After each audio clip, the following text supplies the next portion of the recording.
একদল বলছে অন্য একটা দলকে যে পৃথিবীতে এদের সাথে মিথ্যাবাদী কেউ নাই।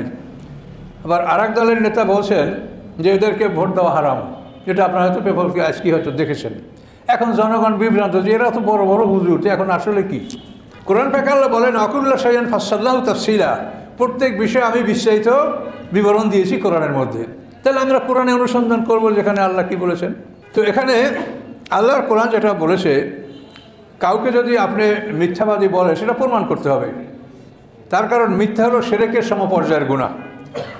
আপনি একজনকে মিথ্যাবাদী বলবেন, যদি আপনি প্রমাণ করতে না পারেন তাহলে এটার নাম হবে বহতান। এবং এই বহতানের শাস্তি হলো আল বহতানও আসাদ্দু মিনাল কাতাল। বহতান হলো হত্যার চাইতেও মারাত্মক অপরাধ, আর গীবত হচ্ছে আসাদ্দু মিনাল জিনা। আর এই বহতানের আয়াতের বিচার আপনি দেখেন এই সূরা নূরের মধ্যে আছে, হযরত আয়েশা সিদ্দিকার উপরে যে মিথ্যা অপবাদ দেওয়া হয়েছিল এটাকে বলা হয়েছে বহতান। এবং এই এটা কে করছিল? হামনা, মেস্তা, হাসান ইবনে সাবেত, আব্দুল্লাহ ইবনে উবাই, এরা এই মিথ্যা অভিযোগটা তুলেছিল। আরও অনেক আছে, কিন্তু এরা হলো প্রধান। এদের প্রত্যেককে 80টা বেত্রাঘাত দেওয়া হয়েছে, যেটা সূরা নূরের মধ্যে উল্লেখ আছে।